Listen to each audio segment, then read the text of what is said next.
Imagine for a moment seeing something utterly new, yet feeling an ancient resonance. Picture a lone figure emerging from the twin sun-baked dunes of Tatooine, shrouded in layers of simple fabric. Brown, beige, a utilitarian leather belt cinching the waist, and most distinctively, a deep hood casting a shadow over a wise, weathered face. This was our introduction to Obi-Wan Kenobi, and arguably our first true glimpse into the very soul of the Jedi. When Sir Alec Guinness first graced the screen as the venerable Ben Kenobi in 1977, he didn't just play a character, he presented an archetype. His attire wasn't flamboyant or overly stylized. Instead, it spoke volumes through its quiet restraint. The simple flowing brown and beige robes, the practical leather utility belt, and that iconic hooded cloak weren't just clothes, they were a statement. They whispered of a hermit's humility, a monastic devotion to a higher purpose, yet simultaneously projected an undeniable aura of heroic wisdom and quiet strength. This was a look that felt both grounded and ethereal, a perfect visual metaphor for the Jedi themselves, guardians of peace, not ostentatious warriors. At that time, in the original Star Wars trilogy, this was simply Obi-Wan's outfit.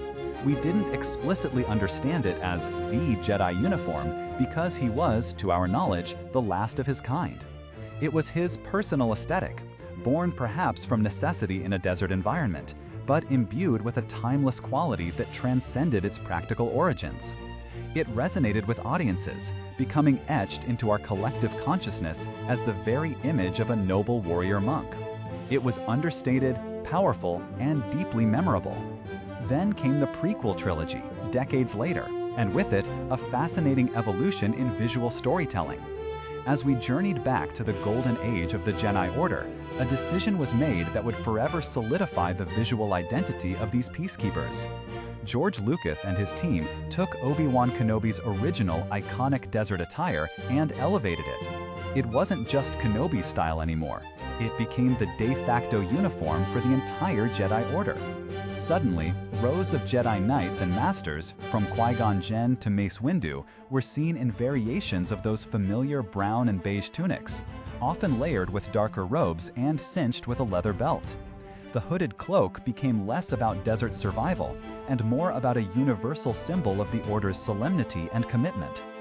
This aesthetic choice in the prequels was incredibly clever and profoundly impactful. It seamlessly bridged the gap between the isolated hermit of the original trilogy and the bustling, vibrant Order that preceded him. It offered a visual through-line, instantly communicating continuity and a shared identity. Young Anakin Skywalker as a Padawan mirrored his master's look, reinforcing the idea of tradition and lineage. It wasn't just a costume, it was a uniform, a powerful piece of visual branding that instantly made the Jedi recognizable, regardless of their individual species or rank. The power of this visual branding cannot be overstated. When you see someone in those robes, you don't just think a person in a brown cloak, you think Jedi. It evokes everything they stand for: peace, justice, wisdom, and mastery of the Force. It suggests a life of discipline and service, a detachment from material wealth, yet a profound engagement with the galaxy's balance. The design is simple, functional, yet deeply symbolic, reflecting the core tenets of the Jedi philosophy. It's a testament to the enduring influence of Kenobi's original timeless design that it could be so effectively expanded and adopted, becoming synonymous with an entire order of legendary heroes.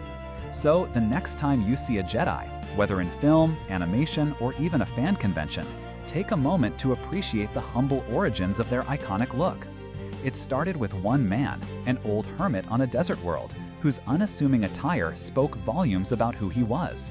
Through the Kenobi Effect, his personal style became the universal symbol for an entire brotherhood, a legacy of visual storytelling that continues to captivate and define. It's a reminder that sometimes the simplest designs carry the most profound and lasting impact. What does the Jedi uniform mean to you? How does its aesthetic contribute to your perception of the Order? We'd love to hear your thoughts in the comments below. If you enjoyed this thoughtful dive into Star Wars lore, please consider subscribing for more stories like this. Until next time, may the Force be with you.